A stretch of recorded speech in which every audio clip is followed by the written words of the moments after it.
Tentando me manter arrumado, ela me vestiu e falou assim, mantenha, já 30% já desmantei. Mas, glória a Deus, que é 2, 3 vezes no ano só.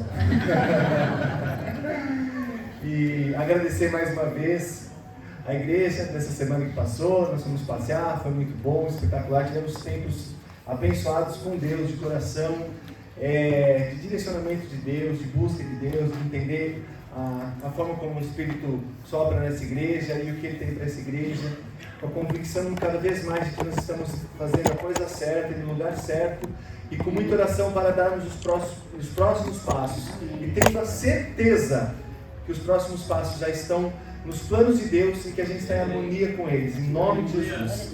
Amém? Vou falar com vocês, a gente vai continuar no mesmo tema, mas antes de entrar diretamente na palavra que a gente vem, é o último dia, né, da série que a gente está fazendo, eu quero só trazer uma reflexão. Eu falei algo na vigília, eu vou repetir com brevidade aqui e depois vou reforçar para falar através da fé, da importância do verdadeiro evangelho, da importância da gente entender o que é Jesus, da importância da gente ver a grande distância que muitas vezes nós estamos do que é ser cristão e do que é Deus. Mas a palavra ela vai nos dar todo o subsídio, todo o conhecimento necessário, né? E reproduzindo o que eu falei na vigília em relação a João 8,32, que é algo que nós falamos muito, né? Conhecereis a verdade vos libertará. E nós falamos, mas nós precisamos parar. O que a gente fala, a gente tem que olhar e entender e aplicar na nossa vida. Esse é um versículo especial, poderoso. Mas a gente, olha só, uma conclusão lógica e uma aplicação espiritual da palavra de uma forma importante, mas olha como a gente tem que entender, receber e praticar. A verdade vos libertará. Esse é o versículo 32. O versículo 31 de João capítulo 8 diz que Jesus estava falando para alguns judeus convertidos. Então ele estava falando para crente, ele estava falando para quem já conhecia o cristianismo, para quem já era cristão. Podemos usar esse versículo para evangelizar? Lógico que sim, mas a gente tem que entender que textualmente ele está falando para crente. Aí ele fala assim: permanecerá nas minhas palavras e será meu discípulo. Conhecereis a verdade vos libertará. A gente pode passar uma vida na igreja sem ser liberto. Se a gente não entender que o que liberta a gente é a verdade, que para entender a verdade eu tenho que ser discípulo, e que para ser discípulo eu tenho que entender a palavra, eu posso passar uma vida inteira estando na igreja, e uma medida para isso é quanto tempo a gente está com a palavra e quanto tempo a gente está com outros afazeres do mundo. Comparativamente, meu contato com Deus, se eu quero uma vida abençoada no casamento, no trabalho, nas finanças, em tudo, o tempo com Deus tem que estar em primeiro lugar. E isso é o que a palavra fala. E aí serve para cada um de nós. Quanto tempo eu tenho com a Bíblia? Quanto tempo eu tenho com os outros afazeres? E vai somar isso, e repito introdutoriamente, antes de entrar na palavra, com outro versículo muito conhecido, Romanos 10:17, 10:17, que fala que a fé vem pelo ouvir a palavra de Deus. Olha só que interessante.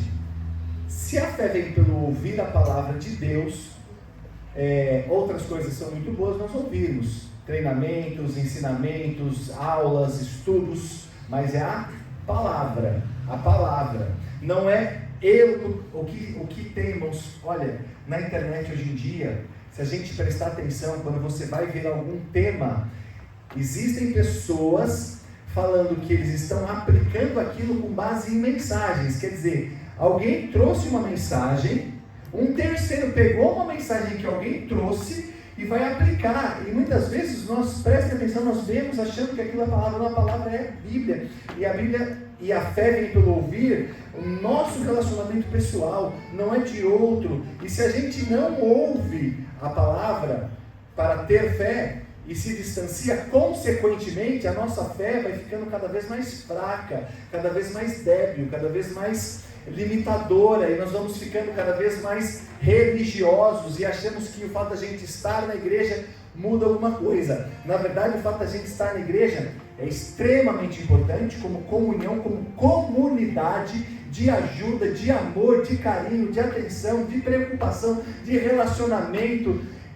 E é fundamental, e biblicamente falando, não tem como a gente ser crente se nós não estamos na igreja de Cristo, né? Por outro lado, o fato de eu estar nela e não estar envolvido, não estar racionalmente, em um culto racional, e só estar presente não vai mudar muita coisa.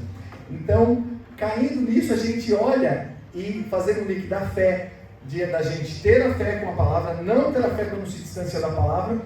Segunda carta de Timóteo para Paulo, capítulo 1, versículo 5, Paulo fala assim para Timóteo: lembro-me da sua fé não fingida.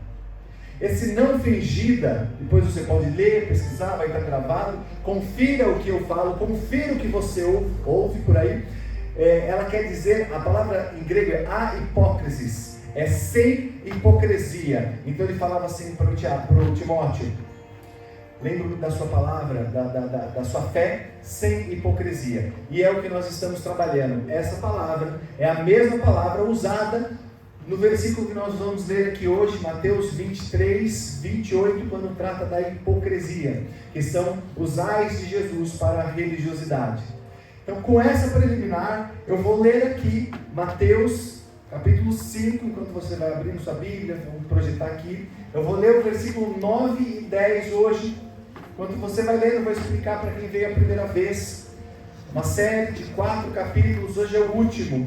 Você não viu os outros, não tem problema nenhum, você pode ver, está na internet, mas ela vem nessa sequência, você vai entender completamente o que nós estamos falando. Hoje é o último capítulo, por isso que eu não vou ler o Sermão do Monte inteiro, nem vou explicar sobre o Sermão do Monte, mas vou só aplicar esses 2 versículos. É uma mensagem expositiva, mas que se fosse direto, daria mais de 2 horas, por isso que nós capitulamos ela, para que a gente possa ter esse discernimento integral da palavra, e não só devocional, o que é muito importante para a gente entender a palavra como um todo. Então, Mateus capítulo 5, nós vamos ler o versículo 9 e o versículo 10.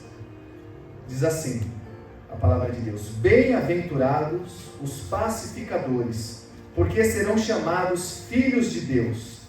Bem-aventurados os perseguidos por causa da justiça, porque deles é o reino dos céus. Amém? Fechar os nossos olhos, fazer mais uma oração. Senhor, em nome de Jesus, obrigado pela tua presença, pelo teu Espírito que habita nos nossos corações, pelo teu cuidado com essa igreja, pelo teu amor, nós te louvamos, Pai. Agora especificamente em relação à palavra, Pai, que é o que nos alimenta, que é o que, Senhor, é a base para que a gente possa ter um cristianismo verdadeiro, Pai. Que nesse momento teu Espírito falou aos meus corações e agora fala ao coração de cada um que esteja aqui, Pai. Nós te damos liberdade. Nada que for do homem prospere, mas tudo que for do Senhor faça morada nos nossos corações e multiplique poderosamente, para que a gente possa viver o teu sobrenatural, em nome de Jesus, em todas as áreas. Amém. Amém. Então o tema é a edificação cristocêntrica em contraposição com uma desconstrução religiosa, que nós precisamos viver. Na época de Jesus, da mesma forma precisava. E eu, como eu sempre falo, até Jesus voltar, nós temos sempre que estar atentos em construir, em edificar um cristianismo fiel e tirar a religiosidade. E com Jesus era assim também. Mateus capítulo 5, ele vai falar 8 bem-aventuranças. Bem-aventuranças são atitudes dos salvos e, na verdade, as promessas decorrentes disso, como nós vemos aqui e depois nós vamos detalhar. Em contrapartida, em Mateus 23, do 13 até o 36, ele vai falar os ais de Jesus. Algumas coisas, 8 itens que ele fala para os fariseus, escribas, hipócritas, religiosos, em contrapartida com as bem-aventuranças. Nós estamos fazendo uma correlação em relação a essas 2 passagens. Nós já tivemos aqui aplicação da religiosidade, a diferença da vivência de um cristianismo exterior e de um cristianismo interior, que a gente precisa ter Jesus Cristo e o Espírito Santo internamente para que isso se exteriorize e a gente não viva simplesmente de aparências. Nós já tivemos aqui biblicamente comprovado que aquele que vive um verdadeiro cristianismo, ele abre as portas dos céus, e aquele religioso, além de não entrar no céu, ele fecha a porta para outras pessoas, e isso é texto bíblico, não é dedução, é o que a palavra fala textualmente, da dependência, da necessidade da dependência de nós cristãos do Espírito Santo ligados na videira, contra a autossuficiência, a autoajuda, a maneira humana de se colocar, quando se aplica a palavra de Deus de uma forma religiosa, de uma forma só externa, e no final das contas, das promessas contra a condenação, do céu contra o inferno. E a gente pontualmente foi colocando isso aqui. A gente entendeu no primeiro capítulo que nós somos cidadãos dos céus. Depois nós entendemos que nós somos herdeiros de Deus. Depois nós somos visionários, aquele que bem-aventurado aquele que está com o Senhor, que verá a Deus. E nós aplicamos isso na nossa vida, entendendo que maior do que qualquer sonho que a gente possa humanamente raciocinar, é poder ver o invisível, ter a fé em Jesus e o Espírito Santo no nosso coração. Então, com isso, nós chegamos aqui, o capítulo 5 de Mateus, versículo 9, versículo 10, é o que nós lemos.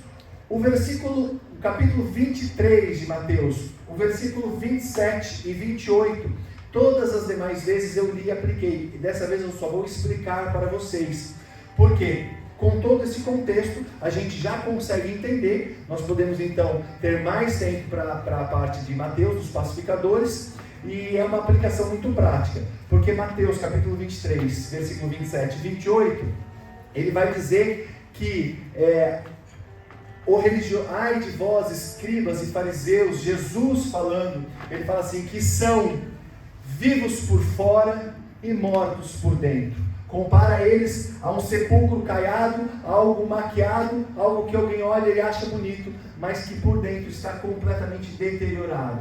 Então Jesus fala isso, de acordo com o que a gente já vem estudando e a gente já vem vendo. Do versículo 29 até o 36, ele vai dar um contexto extremamente pesado, mas é Jesus que fala. Ele vai falar para aqueles religiosos, para aqueles atores da fé que usam o púlpito como palco, e vocês entendem bem o que eu estou falando, e não como ilustrativamente um altar onde a gente tem que respeitar a presença de Deus.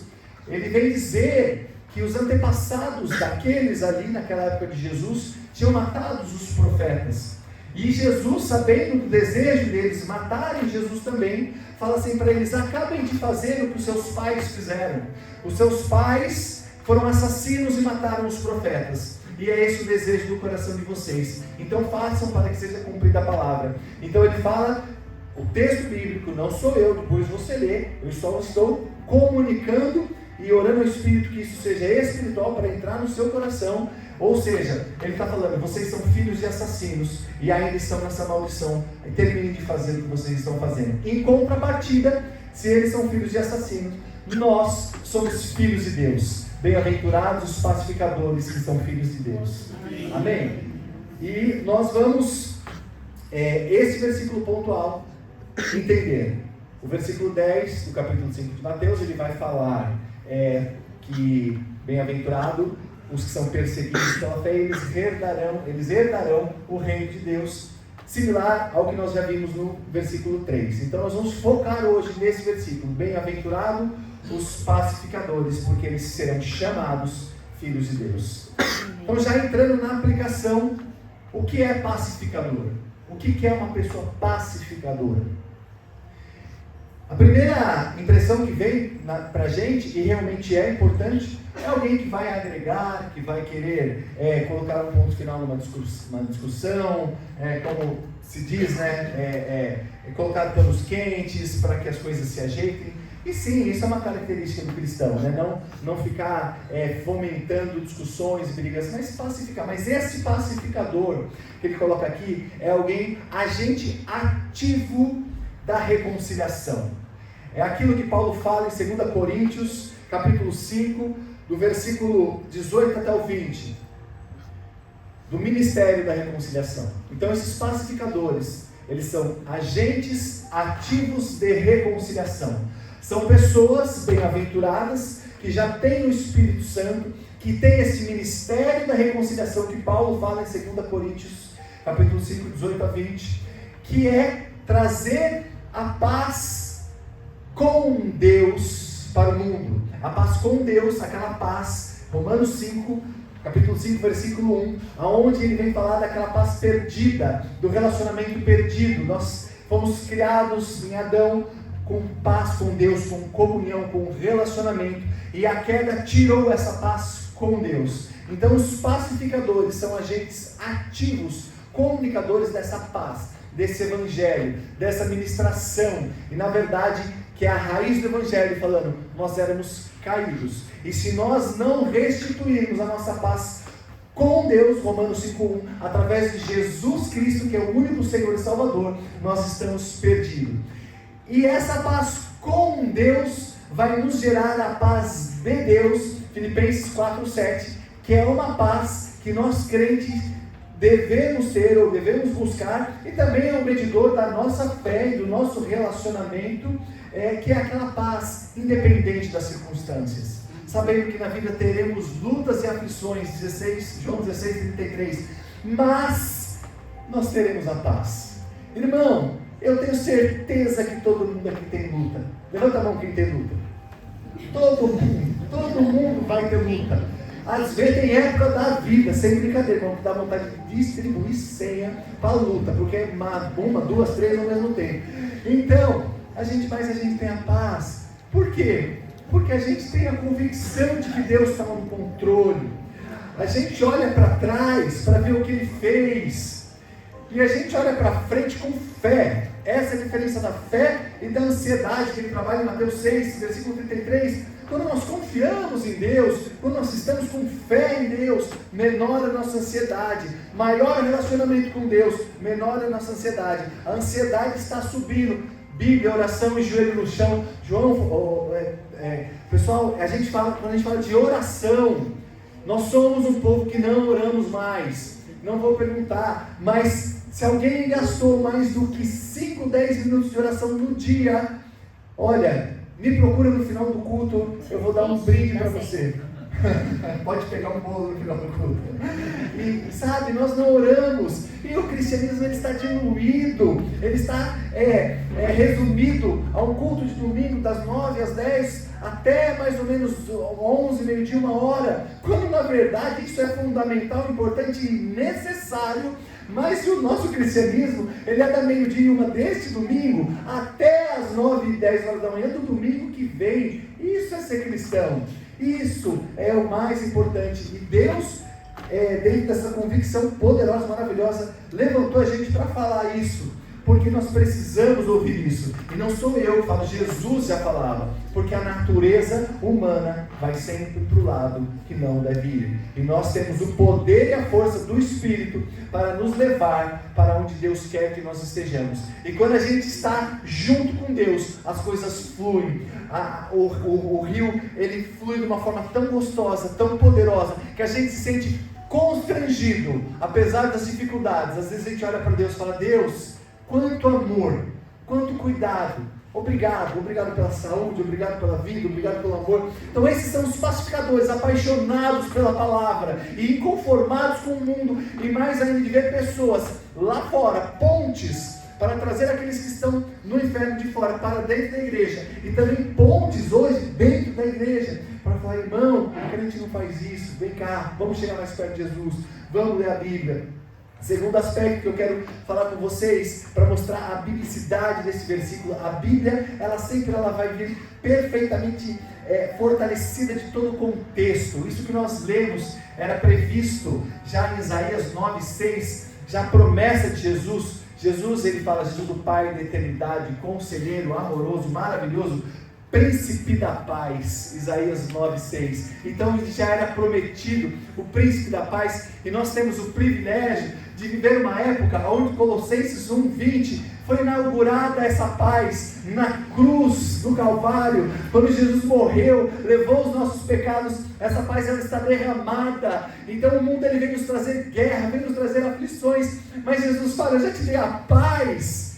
Irmão, a gente tem que tomar posse da paz, todas as demais coisas vão ser acrescentadas, é o que a palavra fala. Só que o que o mundo ensina a gente, e muitas vezes algumas formas que vão entrando dentro da igreja, parece que a paz vem por conquistas, e na verdade nós já temos tudo que é necessário para ter a paz, e todas as demais serão acrescentadas, até mesmo porque serão apenas todas as demais, porque se elas fossem importantes, Jesus daria, e lógico que se ele não deu, é porque não é importante. A palavra é espiritual, maravilhosa e lógica e aplicável. Então que o Espírito Santo do Senhor coloque isso no nosso coração hoje. E para encerrar em relação aos pacificadores e a perfeição da Bíblia, e como a Bíblia é poderosa, maravilhosa e apaixonante. Quando a gente olha no Antigo Testamento, a gente tem Gênesis 14, 18, Melquisedeque.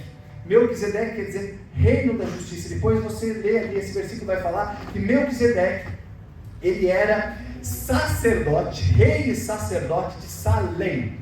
Salém, o que quer dizer Salém? Paz. Então ele era sacerdote, rei e sacerdote de Salém. Melquisedeque quer dizer justiça. Então ele era o rei da justiça, da cidade, da paz. Mas olha só, como a gente, olhando para a Bíblia, Gênesis 14 não tinha lei. A linhagem sacerdotal, direcionada para Moisés, por Deus, que começou com Arão, e a linhagem de Levi veio depois.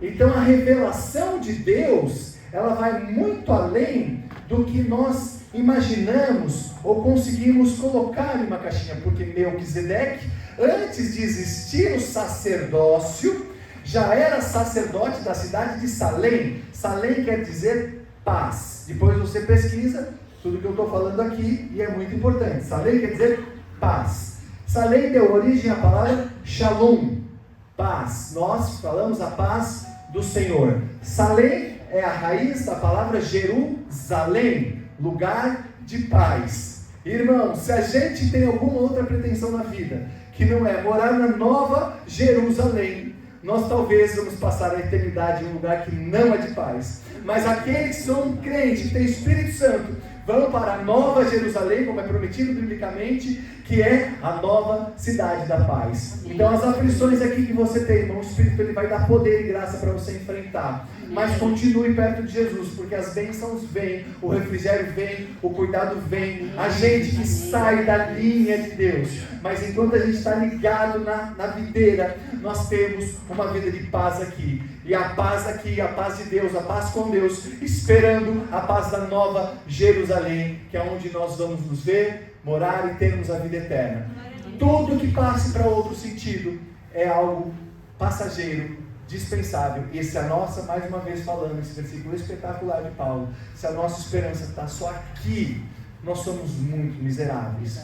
E vou repetir uma coisa, que se a gente está buscando vitória e cura, irmão, tem um monte de lugar que fornece, mas se você está precisando de salvação, mudança e paz, é só Jesus Cristo. E é isso que nós temos para entregar para cada um de vocês. Glória a Deus. Então esses pacificadores, eles serão filhos de Deus. Quem são os filhos de Deus? Nós fomos criados à imagem e semelhança de Deus. Esta é a criação. A gente esquece que nós fomos criados por Deus antes da queda, como a sua imagem e semelhança. Houve a queda. E fazendo parênteses, incentivando os homens, essa vai ser a primeira aula que nós vamos ter da Academia de Sacerdotes. Algo extremamente poderoso de Deus para a vida de cada um. Eu não sei se vão ter 2, 3, 10 ou 20 pessoas, mas eu tenho certeza que aquele que estiver aqui vai ser homem, não vai ser machão, não vai ser mandão, vai ser homem, vai ser alguém que vai ter autoridade, porque é isso que Deus vem nos dar quando nós restabelecemos essa filiação, autoridade de filho, de marido, de pai, de funcionário, de empregado, e vai ser abençoado. Eu tenho certeza absoluta disso. Primeiro, porque a Bíblia fala. Segundo, porque eu vivo isso. Então eu, com muita alegria, isso que Deus colocou no nosso coração, eu faço essa propaganda aqui que vai começar terça-feira às 20 horas. E o inimigo, como foi no Éden, ele quis destruir Porque se nós não temos ligação com Deus, se nós não somos filhos de Deus, nós perdemos essa autoridade de filho, essa autoridade de, como a palavra fala, Jesus, de chamar Deus de Abba, Pai, Abba Pai, Paizinho, Pai querido, de termos esse relacionamento, algo tão importante, tão gostoso de poder ter, mas por outro lado, quebrado no Éden, trazido de volta através de Jesus, mas de batalha diária para que a gente tenha acesso a esse Pai querido, a esse Pai que cuida. Jesus, aqui encarnado, Deus, homem, Mateus capítulo 6, ele vem e quando os discípulos pedem para ele um modelo de oração, ele começa falando, Pai Nosso. Ele começa falando na paternidade. Nós precisamos entender o poder da paternidade. Mas meu pai era bravo, meu pai batia, eu não tive pai, mas agora você tem, esquece. Agora você tem, glória a Deus, um pai amoroso, um pai cuidadoso, um pai protetor, provedor, presente, você tem. Você pode não ter acesso porque você escolhe, mas se você decidir ter e buscar, você vai ter. Você vai ter um pai, essa paternidade. Então Jesus vem falar, Pai Nosso, Mateus 6. Ele falou, discípulos, vocês querem um modelo? Olha assim, Pai Nosso que estás no céu. Então, Jesus insistentemente falava sobre a paternidade. E ele era Pai de Jesus e é Pai de cada um de nós. E eu quero destacar aqui, com esses posicionamentos de Jesus, a importância dessa paternidade, a importância dessa filiação, a importância dessa autoridade que nos é dada. Afinal de contas, a religiosidade e não estou falando que é errado, pelo contrário, é certo. Ela pode nos chamar de crentes, a Bíblia não tem esse termo. Ela pode nos chamar de gospel, e está certo, mas a Bíblia não tem esse termo. Ela pode nos chamar de várias outras coisas, mas o que a Bíblia fala é que nós somos filhos de Deus. E eu prefiro muito mais ser filho de Deus do que ter qualquer outro título. Glória a Deus, glória a Deus. E Jesus, quando nasceu, Lucas narra ali capítulo 1, o nascimento de Jesus, e ele vai trazendo a narrativa. Depois Jesus só volta a aparecer quando ele tem 12 anos, Lucas 2, e aí a primeira palavra dita por Jesus está lá, a família deles, era a época de Páscoa, vai até Jerusalém, porque em Jerusalém era feito todos os sacrifícios, a celebração da Páscoa judaica, como era definido, como a lei mandava, e Jesus ele foi apresentado no templo, eles seguiam toda a lei que naquela época era direcionada, e Jesus, em Lucas capítulo 2, versículo 49, depois de passar essa festividade, a família dele vai embora, esquece ele, e aí quando eles lembram, eles voltam, passam dias, eles acham Jesus no templo, e Jesus fala assim, por que vocês me procuravam? Eu estava na casa do Pai. Do Pai, nós temos acesso ao Pai. Está perdido? Vai para a casa do Pai. A casa do Pai, ela é na sua casa, a casa do Pai é no seu carro, a casa do Pai é a hora que você recebe uma má notícia. Nós somos templo do Espírito Santo, a casa do Pai é aqui, a casa do Pai é o tempo inteiro. Glória a Deus, nós somos templo. O Espírito Santo de Deus, que é a terceira pessoa da Trindade, habita os nossos corações. E aí a Bíblia continua, ela é espetacular, irmão, falando sobre paternidade e a importância da paternidade. E temos muitos estudos e ministrações de paternidade, mas quem sabe hoje é o dia que você vai entender a autoridade disso e vai aplicar na sua vida e vai trazer grandes mudanças no seu dia a dia, sabendo do amor de Deus e tudo que Ele tem para nos abençoar através dessa paternidade. Então a gente continua lendo no livro de Lucas, capítulo 23, versículo 46. Jesus vai ser crucificado, ele sabia que aquilo era necessário, Jesus tolerou traidores, quem somos nós para acharmos que uma pessoa ou outra nos magoou? Jesus andou do lado de Judas, deu o alimento para Judas, discipulou Judas, recebeu um beijo de Judas na hora da traição,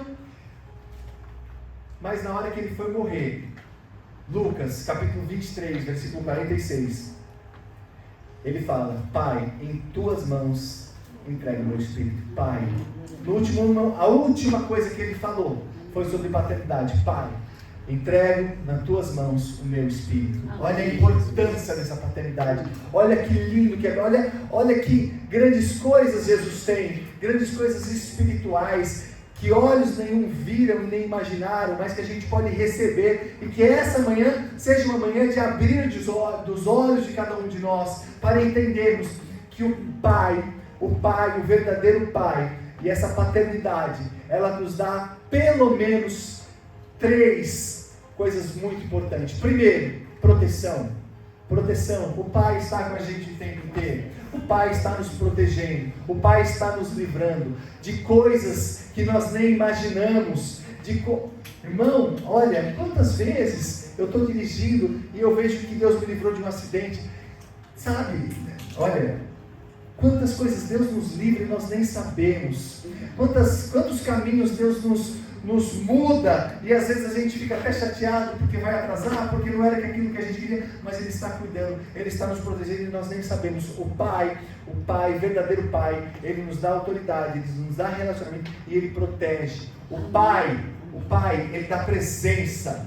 O Pai, Ele está junto o tempo inteiro. Essa paternidade, ela vem com a presença. Ele está presente, Ele está aqui no culto, Ele está quando a gente sai, Ele também está quando a gente faz coisas erradas, porque nós somos humanos e pecadores, mas pode ninguém estar vendo, mas Ele está vendo. Por isso que Ele tem presença, e o Pai que tem presença, que é uma das coisas mais importantes para os pais, e quem é papai aqui sabe disso, e precisa aplicar isso, é a presença, porque é através da presença que o amor é expresso, é através da presença e da proximidade, da comunhão, assim como na igreja, assim como Deus, assim como Jesus, é através da presença que o amor, que o cuidado, que nós podemos disciplinar através do exemplo, e não só através de palavras, porque palavras qualquer um fala, mas autoridade é só o Pai que dá pra gente. Olha só, Pai, você como pai, você tem uma autoridade grandiosa sobre o seu filho. Mas aqui falando do Pai, de Deus, nosso Pai, nós somos filhos de Deus, nós temos essa presença, nós temos esse cuidado. Então o Pai, Ele protege, o Pai, Ele é presente, e o Pai é provedor. O Pai, Ele provê. Essa é uma promessa para todos os homens casados. A provisão de Deus sempre vai vir. E se ela não está vindo, converse com a gente, vamos orar, vamos entender porquê. Mas é uma promessa do Senhor. Então todo aquele que tem Deus, o Pai, Ele provê nas nossas vidas. Ele provê. É que às vezes o que a gente gostaria que Ele provesse é diferente da provisão que Ele tem. A provisão dEle, como a vontade dEle, é boa, perfeita e agradável. Às vezes o nosso pedido humano, materialista, capitalista, e não sou contra nem a favor de nada disso, mas só para a gente entender, porque a gente vive com desejos e concupiscências não só humanas, mas colocadas pela sociedade no nosso coração. Muitas vezes não é aquilo que Deus quer para a gente, e certamente Ele tem algo muito melhor do que o que a gente busca. A palavra dEle fala isso. Então a gente tem que se alinhar, mas a provisão dEle é promessa. A provisão de Deus é promessa para todos nós. É promessa para todos nós. Nenhuma pessoa que fala em nome de Jesus pode te prometer riquezas, porque Jesus não prometeu riqueza para ninguém. Desconfie. Agora, Jesus falou como é difícil entrar no reino dos céus aqueles que têm o coração na riqueza. Então que o nosso coração esteja em Jesus, que essa palavra de hoje, que nós vamos orar daqui a pouco, sirva para que o poder, a autoridade, a filiação de Jesus se faça presente no nosso coração. E antes de orar, eu vou passar aqui para você ter uma formatação lógica, conclusiva de tudo isso que nós falamos. A paternidade, ela é algo que Deus tem para os pacificadores. Bem-aventurados os pacificadores, que serão chamados filhos de Deus. Então a paternidade é algo que Deus tem para os pacificadores.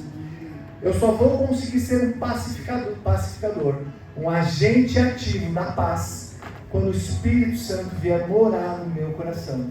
Quando eu entender o porquê eu sou caído, porque a queda entrou na humanidade, e que através de Jesus o Espírito Santo vai vir morar no meu coração, e com isso eu sou chamado de filho, e aí eu passo a ter essa autoridade em nome do Pai, porque nós somos filho do Pai da eternidade, do Príncipe da paz, do Rei eterno, maravilhoso, e Ele é quem cuida da gente, Ele é quem provê a gente, Ele é quem está presente com a gente, Ele é quem provê, é Ele quem protege, e com Ele nada precisamos temer. É por isso que Rodrigo leu aqui no começo e estende a palavra, fala: não temas. Quem tem Deus pode ficar tranquilo, porque até domingo Ele está cuidando. Até domingo Ele está preparando a tua provisão. A palavra fala isso. Para os justos, aqueles que dormem, enquanto a gente dorme, Ele está preparando a provisão. Amém. Que a gente possa ter o sono dos justos. Amém? Amém. Vamos fechar os olhos e colocar isso na mão de Deus e pedir para que quem quiser,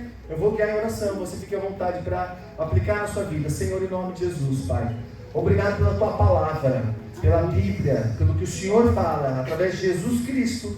Hoje nós entendemos que nós somos bem-aventurados quando somos pacificadores